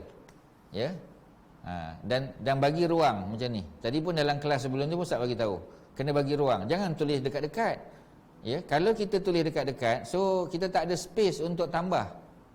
Tuan-tuan, ini Ustaz tunjuk nota yang mudah saja. Dan bezakan dengan warna. Supaya kita nampak lebih jelas. Kalau semua kita pakai biru, nampak macam dull sikit. Tapi bila kita make it colourful, ada merah, sebab kalau hijau daripada belakang tak clear. Even merah nampak ke apa Haji Syuib? Yang merah ni boleh nampak? Tak, dalam ni. Dalam apa kita panggil? Dalam kamera, dekat kamera nampak? Clear ya? Mungkin hijau mungkin kurang sikit. Kalau hijau kurang sikit So mungkin nak minta hitam lah nanti hitam ada kat sini hitam boleh. Hitam dengan biru okey So macam itulah. Jadi Zainab anak sulung perempuan Nabi. Bukan anak sulung Nabi, anak sulung perempuan. Sebab anak sulung Nabi lelaki. Siapa anak sulung Nabi? Anak sulung Nabi lelaki. Nabi dipanggil Abu siapa? Gelaran Nabi Abul apa? Kalau macam Ali anak sulung dia Al Hasan, so Abul Hasan. Macam Nabi Abu siapa? Nabi Abul Qasim. Tuan-tuan dan puan-puan tahu tapi sebab tak ulang kaji. Ustaz dah bagi formula dah. Dalam education, kalau kita punya kelas pukul 12 tengah hari, so within 24 hours, maknanya before 12 o'clock tomorrow, you have to revise. Sebab dalam masa 24 hours, kalau kita tak revise, agaknya berapa persen hilang? How many percent? Agak-agak lah 50% gone. 50% gone. Kita tak nak. Itu baru within 24 hours. Within 1 week, habis semua. Silap-silap tinggal 5%. Jadi belajar ni, dia punya trik tu, teknik tu kena betul. So kalau kita punya kelas pukul 11 pagi, 11.30 pagi, so maknanya before 11.30 besok, tuan-tuan ulang saja. Tak payah hafal-hafal sangat, ulang saja, tengok balik. Oh, Abdullah bin Umi Maktum. Okey, pasal apa Umi Maktum? Itu dia bin kepada mak dia. Boleh ke? Semalam ustaz dia bagi tahu. One of the sahabat Nabi yang jadi panglima perang, dia juga dibinkan kepada mak dia. Ustaz start dengan seorang nabi yang dibin kepada mak dia. Siapa dia? Isa ibnu Maryam. Maknanya boleh. Quran kata okey. Jadi sahabat Nabi pun ada. Ingat tak siapa nama sahabat Nabi tadi? Yang dibin kepada mak dia. Tak Salin pun tak ingat lah. Nama dia ialah Syarhabil. Syarhabil bin mak dia. Siapa nama mak dia? Tadi mak dia perempuan. Syarhabil bin Hasanah. Ustaz dah sebut tadi. Tuan-tuan kena ulang balik. The power of repetition tu, bila kita ulang balik, even kita ulang sekali pun dia lekat. Nanti after 3 days, dalam within 3 days tu kita ulang balik. Seminggu kita ulang balik, dia lekat dalam kepala. Dia akan lekat dalam kepala, percayalah. Sebab itu kajian yang dibuat dalam bidang education, dalam apa kita panggil memory retention, dia nak retain tu macam mana? Memang kena ulang, that's the power of apa kita panggil, the secret of success.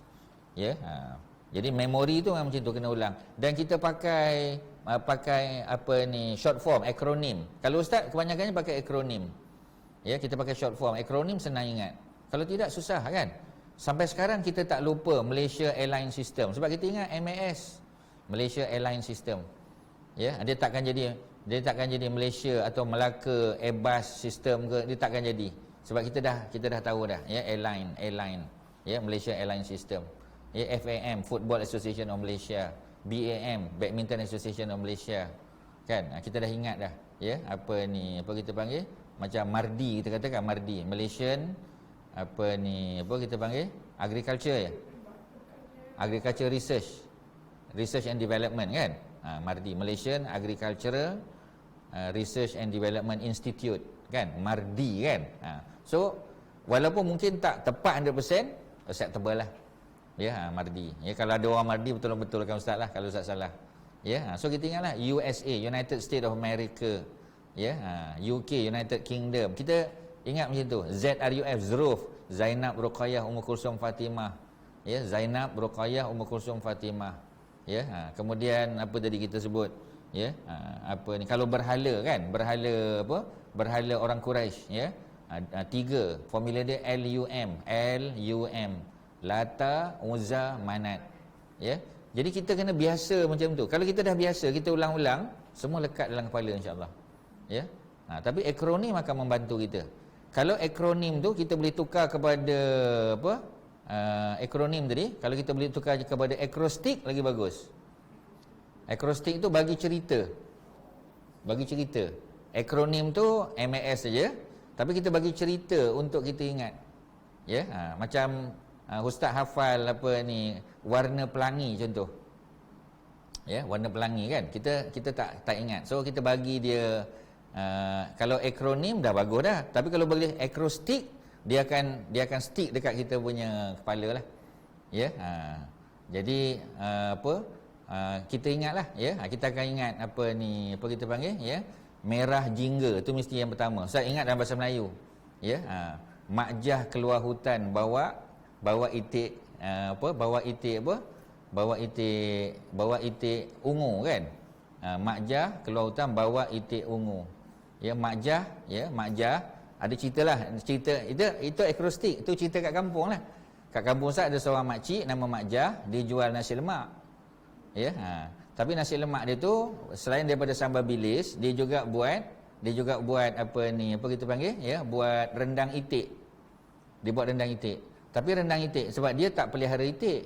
So itik itu dia dengan suami dia ambil daripada hutan. Sebab tu dia keluar hutan, dia dengan suami dia weekend dia akan pergi memburu. Suami dia ada license, ya, memburu, ya, hunting license dia ada. So Makjah dengan suami dia masuk hutan cari apa, kan? Bila mereka keluar, mereka dapat apa? Bawa itik ungu. Bawa tu biru, kan? Itik itu is indigo. U tu is ungu. So macam itulah Makjah, ya, keluar hutan bawa itik ungu. Ustaz kena salin lah, baru tuan-tuan dapat. So itu dipanggil akrostik. Ya, ni dah, selesai. Untuk memori lah, untuk ingat. Tak ada masalah, ya. As you wish, yang mana rasa comfortable, ya. Jadi kalau Ustaz Makjah, ya, keluar hutan bawa itik ungu, ya. Ni kalau English kita boleh buat lah, boleh je, ya. Jadi merah lah, kan? Merah, ya. Merah jingga, ya, kuning, ya, hijau, biru, ya, indigo, ungu. Ya. Jadi macam ni susah nak ingat. Sebab dia punya akronim ni payah. Mejeh ke bi, tak boleh, susah, ya. So kena bagi dia punya cerita dia, ya. Kena bagi story dia kat belakang tu. Ya. Jadi apa dia, kan? Baru kita letak, ya,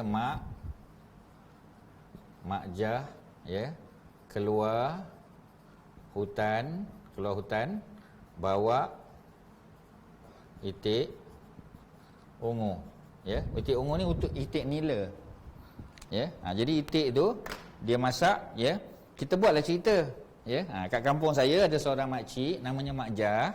Jadi Makjah ni jual nasi lemak. Memang sedap nasi lemak dia, nasi lemak kukus lah, ya. Tapi yang special dia ni, yang tak ada kat tempat lain, Sebab dia buat rendang itik, ya. Dan rendang itik ni, itik nila, itik biru kan, dia dapat itik hutan. Sebab belakang kampung kami ada hutan, ya, dan biasanya dia dengan suami dia weekend akan masuk hutan untuk cari itik ni. Dan bila dia keluar, dia bawa itik ungu, ya. So ingatlah, kalau tuan-tuan nak tukar pun boleh, ya. Nak tolak MJ ni Michael Jackson boleh, ataupun Mary Jane, ya, up to you, ya.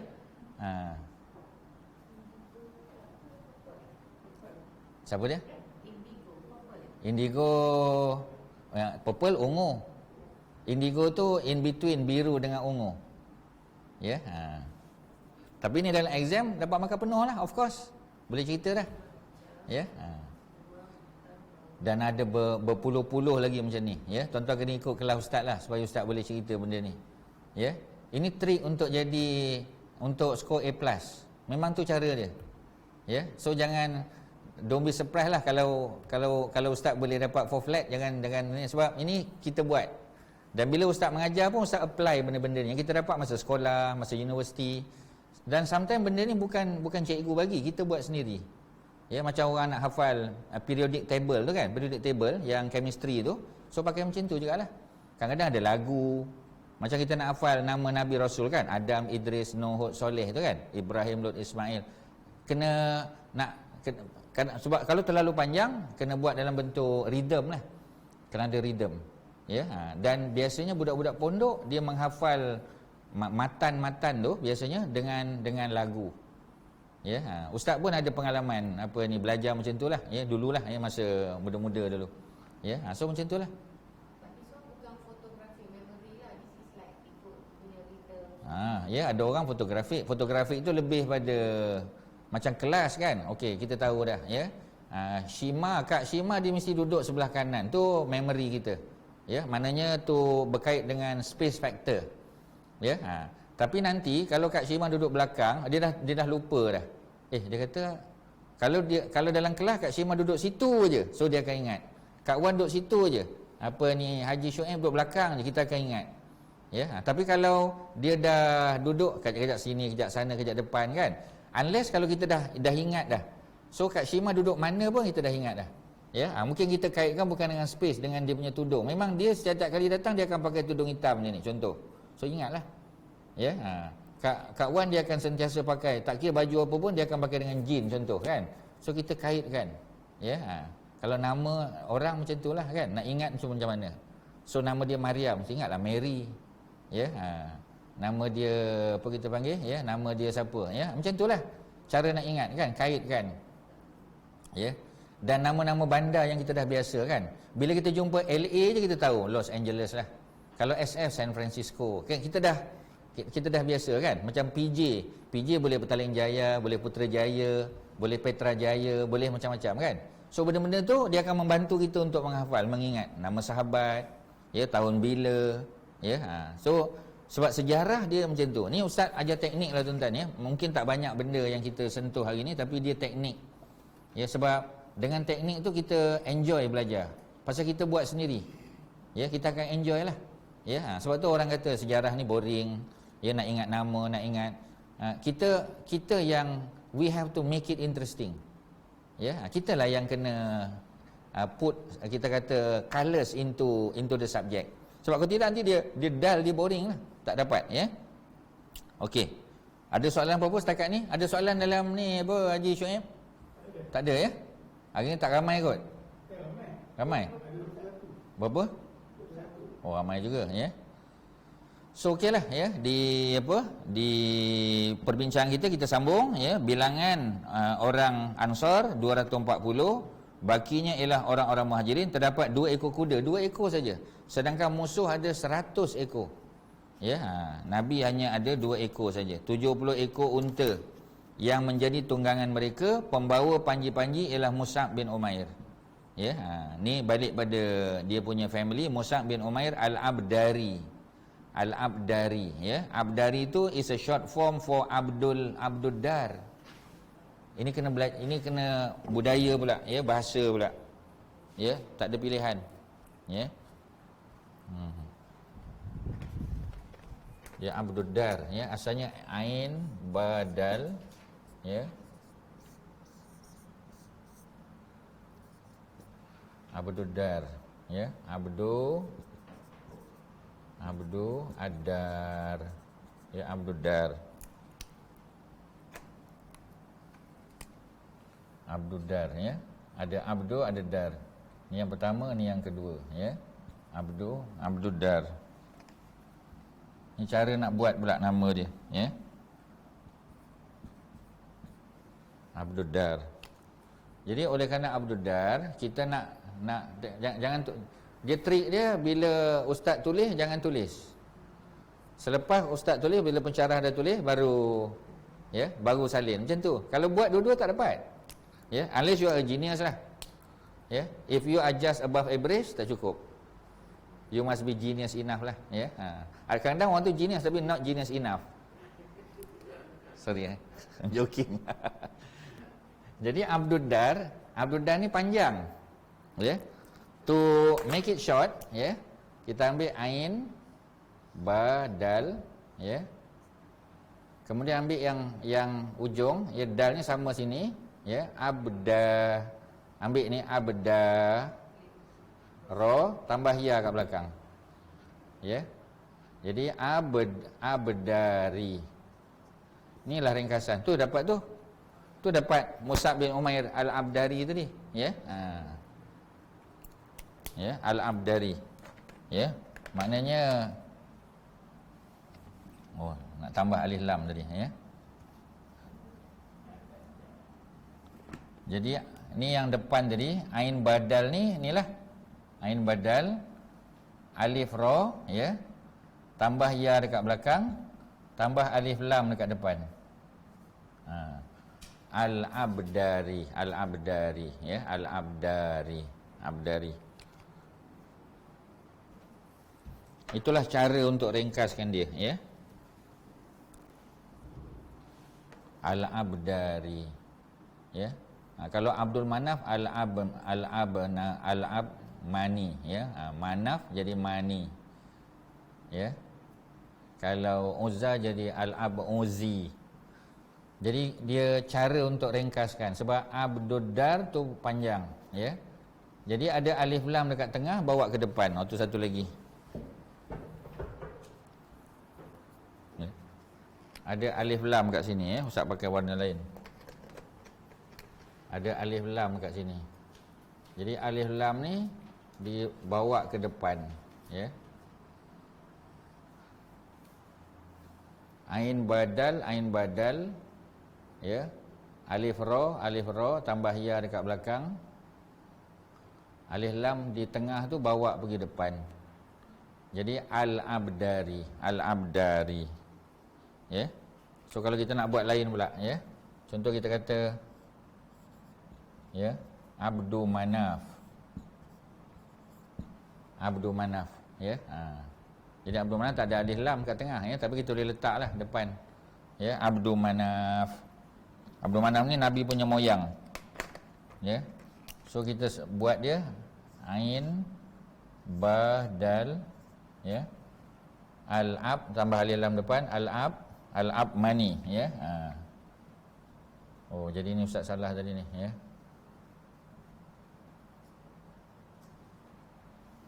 Salah tadi, ya. Al-ab ni dari. Dal tu daripada sini. Salah, tolong betulkan. Ya, al-abdari ni tak masuklah dal ni. Kebetulan dia sama dengan depan tadi, ya.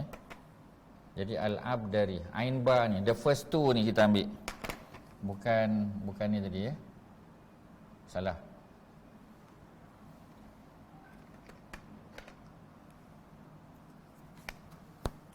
The first two ni, ain ba ni, ya, ain ba.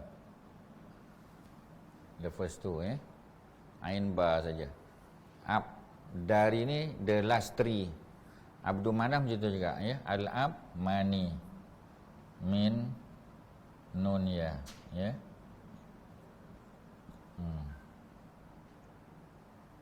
Al-ab mani, ya.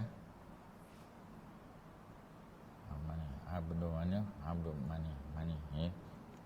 Macam itulah seterusnya. Dia susah sikitlah tuan-tuan, ya, tapi untuk bagi logik je, ya. Bagi logik. Jadi tuan-tuan tahulah, ya. Al-Abdari itu ringkasan, ya, short form untuk siapa? Untuk Abdul Dar. Ya, Abdul Dar. Abdul Dar tu ialah moyang kepada Mus'ab tadilah. Ya. Dia moyang kepada Mus'ab. Jadi kita dah pernah tulis, ya. Sebenarnya dah ada apa ni? Sister kita tu, tapi ustaz tak tengok lagi, itulah, ya. Sibuk sangat tak tengok lagi. Dia dah siapkan, ya. Ustaz kena komen sikit untuk dibaiki lagi, ya. Tapi secara umum dah ada lah. Ustaz yang tak sempat nak buat lagi. Okey, ya. Kita kata Mus'ab kan? Ya. Mus'ab, bapa dia Umair, ya. Bapa dia Mus'ab bin Umair, Umair bin Hashim. Ni bukan Hashim Nabi, ya, bukan. Nama kebetulan sama je. Bin, ya, Abdul Manaf. Bapa dia ialah, ya, Abdul Dar. Bapa kepada Abdul Dar ni ialah Qusay bin Kilab, ya. Ialah Mus'ab bin Umair bin Hashim bin Abdul Manaf bin Abdul Dar bin Qusay. Okey, jadi Abdul Dar ni dia adik-beradik dengan siapa? Adik-beradik dengan Abdul Manaf, ya. Abdul Manaf. Ni Abdul Manaf Nabi lah. Ya, anak kepada Abdul Manaf ni ialah Hashim. Ya. Hashim punya anak. Tapi Hashim lain ni, ya. Hashim ni dengan ni orang lain, ya. Kebetulan je nama sama. Itu susah tu. Itu yang susah tu, ya. Jadi Hashim ni pula, ya, ialah Abdul Muttalib. Ya. Abdul Muttalib ialah Abdullah. Anak pada Abdullah ialah Nabi Muhammad sallallahu alaihi wasallam. Ya.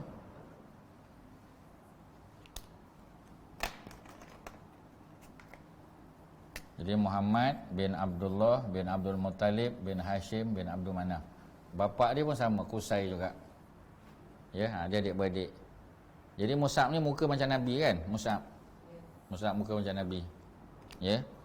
Jadi Mus'ab ni kita kata dia punya kedudukan dia ialah sebab Abdul Dar bin Manaf ni adik-beradik. Abdul Manaf dengan Hashim ni sepupu. Ni first cousin. Kalau ni second. Kalau ni third. Ni fourth. Jadi maknanya Mus'ab ni dengan Nabi first cousin. Ya, macam itulah tuan-tuan kena tengok. Dia adalah first cousin, ya. Dia first cousin. Jadi mana tak pelik lah kalau Mus'ab tu ada irah-irah wajah macam Nabi. Possible lah. Pasal mereka datang daripada Qusay bin Kilab punya family. Ya, Qusay ada 3 anak. 2 daripada anak tu ialah Abdul Dar dan Abdul Manaf. Dia ada seorang lagi, Abdul Uzza. Abdul Uzza tu dapat Khadijah. So Khadijah pun from Qusay bin Kilab. So tak ada isu lah. Ya, it wasn't an issue pada dua-dua mereka bila mereka kahwin. Sebab Khadijah tu kaya sangat. Nabi miskin. Tapi sebab apa orang tak halang Nabi? Sebab Nabi from Hashim, Bani Hashim. Ya. Apa kita panggil? Khadijah walaupun kaya tapi dia bukan daripada Bani Hashim. Dia daripada Bani Asad. Asad tu from Abdul Uzza lah. And Abdul Uzza, Abdul Dar dan Abdul Manaf, tiga-tiga tu adik-adik. Ya. Ya, tulis lah. Ya. Ya. Padam dulu, ya. Jadi kita ada siapa tadi, ya? Kita ada, ya, Abdul Uzza. Abdul Uzza pun anak Qusay juga. Dia 3 beradik. Abdul Uzza ada anak nama Asad. Asad ada anak nama Khuwailid. Ya, Khuwailid ada anak nama Khadijah. Ya. Khadijah, Khuwailid, Asad, Uzza. Jadi Abdul Uzza adik-beradik. Asad dengan Abdul Manaf first cousin. Khuwailid dengan Hashim second. Khadijah dengan Umair, ya. Apa ni third. Ya, jadi macam mana nak kata tu? Ya. Khadijah punya anak. Khadijah ada anak, ya, nama Hind. Ni anak dia daripada suami pertama lah. Ya, ada Hind, ada Halah. Ya. Jadi Hind dengan Halah ni Nabi punya first cousin lah. Kalau nak kira, ya, Khadijah ni kira pangkat mak saudara lah. Kalau nak kira pangkat mak saudara. Ya. Tapi boleh kahwin tak? Boleh, tak ada masalah. Sebab mereka bukan mahram. Ya, mereka bukan mahram. Mereka datang daripada family yang sama. Ya, lebih kurang macam tu. Dan kita akan jumpa banyak kali lagi. Abdul Dar punya family, Abdul Manaf, ya, Qusay bin Kilab. Sebab dia pusing mana-mana pun dia akan pergi kat situ juga. Boleh, tak ada soalan, ya? Ya, sebab orang nak tanya pun tak tahu apa nak tanya. Nama semua sama je Ustaz dia. Dia tak sama tapi hampir. Anak punya anak pun sama. Macam Hashim, Abu Talib kan. Betul. Itu yang susah tu. Kalau mereka tu orang yang sama, senang. Dia orang yang lain, nama pula sama. Ya. Jadi apa yang boleh kita simpulkan? Okey. Abdul Dar tu anak sulung. Tengok tiga-tiga tu. The one in the middle, Abdul Dar, ya, yang blue color tu. Tengok dulu. Abdul Dar tu anak sulung. Dia punya adik dia Abdul Manaf, followed by Abdul Uzza. Abdul Manaf tu second one. Abdul Dar, bila Qusay meninggal, Abdul Dar lah yang ganti patutnya kan. Tapi Abdul Dar tak ganti. Pasal dari segi kaliber, Abdul Manaf lagi berkaliber, ya. Jadi dia lagi nampak dia punya ketokohan dia lah. Jadi Abdul Dar bagi laluan kepada adik dia, Abdul Manaf. Ya, itu asal dia. Abdul Dar ni dengan Abdul Manaf dia sayang tak? Sayang tak? Pasal apa dia sayang? Apa bukti dia? Dia bagi laluan, bukan senang kan? Dia wave dia punya apa kita panggil right tadi, ya. Dia wave dia punya right. Okey. Bukti Abdul Dar tu sayang sangat Abdul Manaf. Bila Abdul Dar kahwin, dia ada anak, dia namakan Abdul Manaf. Saya tengok tu. Itu menunjukkan dia sayang sungguh ke adik dia. Sampai dia kahwin dapat anak pun, anak tu pun nama adik dia, Abdul Manaf. Ya, tu bukti yang kedua. Satu, dia wave dia punya right, ya, political right. Yang kedua, anak dia pun nama Abdul Manaf juga. Ya. Abdul Manaf dengan Hashim, ya, cousin. Abdul Manaf tu sayang tak dengan Hashim? Sayang. Apa bukti dia? Dia dapat anak. Ya, digelarkan Hashim ni sebenarnya gelaran. Hashim ni maknanya yang memecah-mecahkan roti keras. Roti keras untuk bagi pada jemaah haji, ya. Kita kata mana ada haji zaman tu? Dah. Haji ada sejak zaman Nabi Ibrahim. Cuma haji mereka ni haji yang sudah terseleweng lah. Dia dah banyak apa kita panggil? Dia dah banyak topping dah. Topping dia banyak sangat. Ya, topping dia, garnishing dia dah banyak. Ya, dia dah, ya, mana bukan pure. Sebab itu Allah hantar Nabi Muhammad to purify. Ya, Nabi punya kerja tu ialah purification. Ya, Nabi apa kita panggil? Menjernihkan balik. Purify? To purify, ya. Mensucikan balik. Ya, sebab Allah sudah disyirikkan. Ya, bukan lagi esa Allah, tapi sudah ada syirik tu sudah berlaku. Syirik berlaku, kemudian khurafat, ya, kemudian takhayul kan. Benda-benda kepercayaan tu dah ada. Ya, bagi mereka kalau kemarau, ya, berhala tu kita mandikan dia, kita bersihkan dia, so berhala tu akan bantu supaya hujan datang. Tu khurafat lah tu. Ya, khurafat. Islam tak ajar macam tu. Sebab yang menurunkan hujan tu Allah. Jadi kalau kita nak hujan, buat solat istisqa, minta kepada Allah, ya, dan mengaku dosa kita. Ya, datang ramai-ramai dekat satu kawasan padang, ya, kita mengaku dosa kita. Ya Allah, kami dah buat dosa, kami buat begini, kesianlah pada kami, ya. Dan ketika solat istisqa tu bawa budak-budak kecil, baby pun bawa. Sebab apa bawa baby? Sebab apa Kak Cima? Sebab kalau Allah tak kesian pada kita yang banyak dosa ni, Allah kesian pada baby tak ada dosa, yang menyusu kan. Bawa juga orang tua-tua. Sebab orang tua-tua biasanya lebih dekat dengan Allah banding dengan kita orang muda. Orang muda masih jarang datang masjid. Orang tua-tua, orang pencen biasa datang masjid. Bukan mesti maksud dia baik, tapi dia dah usaha untuk jadi baik. Ya, okey. Kemudian bawa binatang-binatang ternakan. Kerana binatang ternakan tak ada dosa. Ya, jadi Allah kesian pada binatang, Allah kesian pada orang tua-tua yang beribadah, dan Allah kesian pada baby yang sedang menyusu. Jadi Allah turunkan hujan. Itulah dia punya trik dia. Ya, dan Nabi tunjuk trik itu kita dapat daripada Nabi punya arahan. Ya, so kita dapatlah. Ya, macam kita kata hari raya puasa kan, hari raya haji, solat di kawasan padang supaya orang perempuan yang uzur pun boleh datang. Ya, orang perempuan tak solat tetapi mereka mengaminkan doa. Ya, mungkin mungkin orang lelaki banyak dosa, ya, Allah tak terima, tapi orang perempuan yang apa kita panggil, ya, yang beriman, mudah-mudahan Allah turunkan rahmat kerana mereka, ya. Dan nak tunjuk kegembiraan. Hari raya hari tunjuk gembira, dan jangan pakai putih, pakai colourful. Ya, tapi janganlah striking sampai orang tak khusyuk sembahyang, ya. Jadi maknanya sunat hari raya kita zahirkan kegembiraan. Salah satunya dengan pakaian. Jadi orang tak pakai putih hari raya. Putih tu hari Jumaat. Kan? So maknanya Islam ajar kita detail. Ya, untuk this event, untuk macam ni, untuk ni, ya. Untuk malam, untuk siang, untuk waktu bila, maknanya detail. Ya, ada puasa, ya apa ni, Isnin Khamis, ada puasa 13, 14, 15 masa bulan mengambang, kan? Semua-semua tu mesti medically speaking mesti dia ada kebaikan dia. Ya, sebab tu doktor pakar pun ada sebut kan, puasa 13, 14, 15. Mengapa? Sebab pada ketika itu bulan paling dekat dengan bumi. So dia ada kesan pada tubuh kita, fizikal kita ada kesan. Ya, kerana bulan tu tengah dekat dengan kita. Sebab tu air pasang kan. Masa tu air pasang besar biasanya berlaku pada waktu bulan penuh, full moon. Ya, so macam itulah, ya. Dan apa ni, binatang-binatang pun kita tengok, ya. Even seafood, kalau kita nak beli nak beli ketam contoh, ya, ataupun nak beli sotong, kita pergi pada pertengahan bulan biasanya ada telur. Ya, nak beli telur sotong biasanya pada pertengahan bulan. Kalau kita pergi ujung bulan atau awal bulan, itu biasa kalau ada tu, mana frozen lah tu. Dah tahu dah, ya.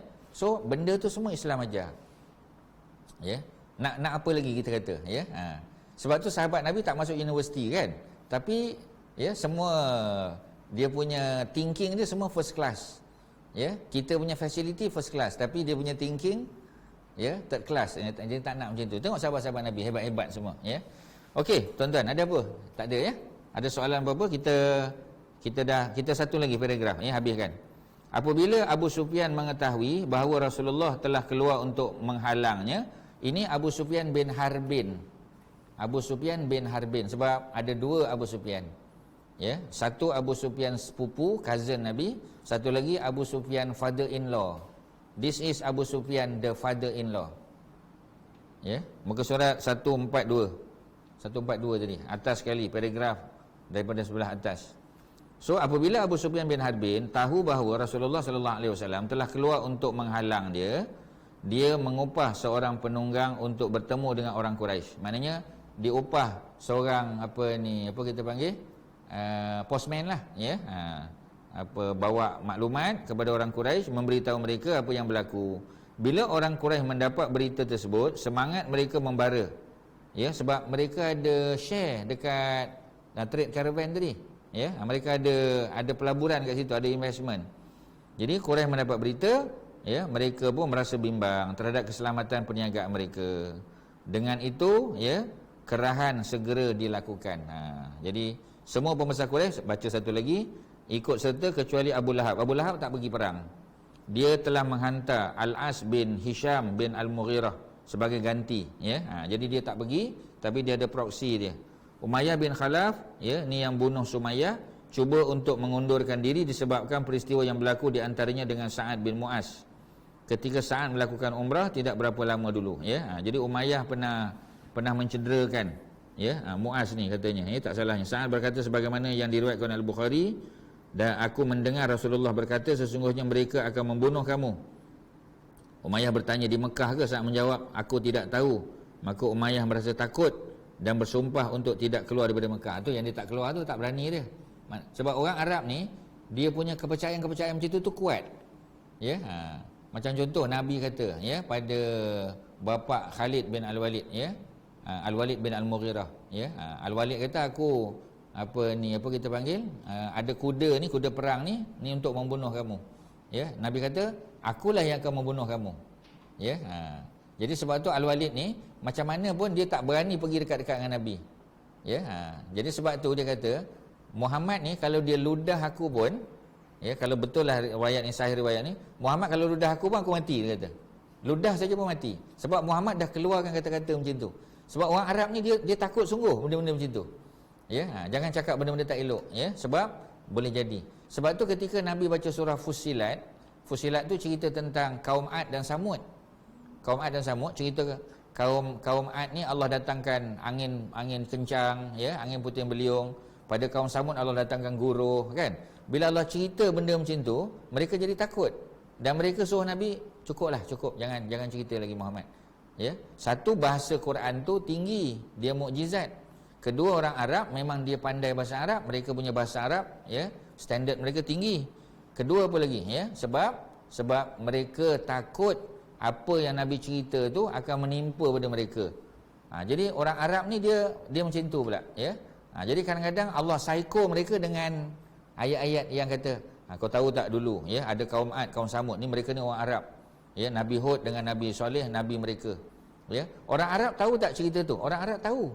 Sebab cerita Nabi Hud dekat Yaman, cerita Nabi Saleh utara Madinah. Itulah perjalanan mereka. Mereka pergi ke utara Syam dan pergi ke Yaman, mereka akan lalu kawasan tu. Dan cerita-cerita kaum Ad dan kaum Samud tu mereka familiar, very familiar. Jadi mereka tahu benda tu berlaku, Muhammad bukan tipu. Ya, sebab tu bila Nabi cerita pasal surah-surah ni, cerita kaum Samud dan kaum Ad, mereka rasa takut. Ya, tu maknanya dalam hati mereka masih ada kebaikan tu, masih ada. Cuma sama ada mereka nak terima ataupun tidak.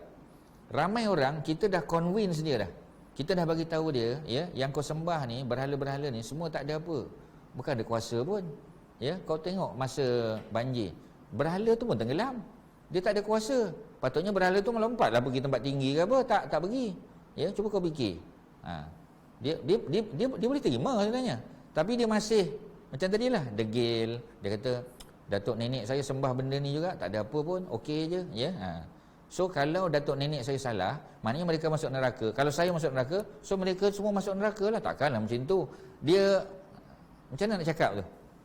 Degil je, ya, kedegilan mereka. Apa dia? Tradisi tu satu, betul.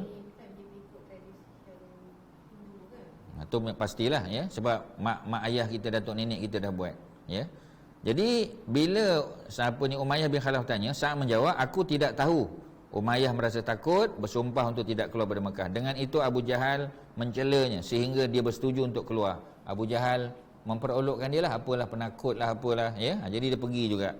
Walaupun begitu, dia tetap mempunyai niat untuk keluar sekejap saja. Mana dia nak pergi sekejap, tak nak pergi lama-lama. Tetapi kehendak Allah mengatasi segala kehendak, kematiannya telah menjemputnya sekalipun dia tidak mahu. Terdapat juga sekumpulan pembesar Quraisy yang bernazar untuk tidak menyertai tentera yang dipersiapkan, tetapi mereka dicela dan dipujuk. Jadi susahlah bila kawan-kawan, sebab tu bila kita berkawan dengan orang jahat, ya, kita tak nak pergi kan, dia mengata kita pula, apalah you, ya, ini macam ni pun tak nak pergi, ya, jomlah, bukan lama sangat, kejap je. Sebab tu kena cari kawan yang baik, yang boleh mempengaruhi kita, ya. Kalau kita berkawan dengan orang yang tak betul, sikit sebanyak kita akan terkesan.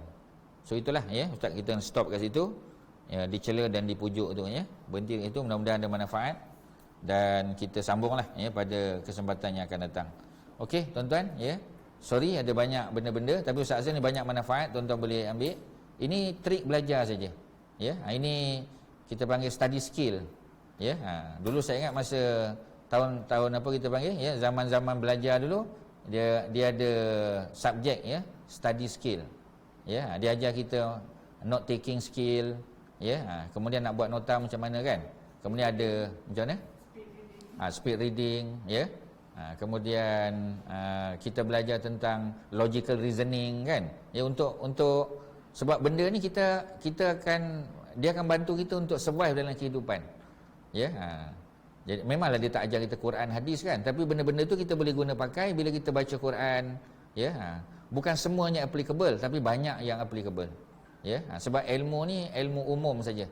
Logical reasoning, ya, dalam Islam dia ada mantik, dia panggil mantik. Ilmu mantik tu logical reasoning lah.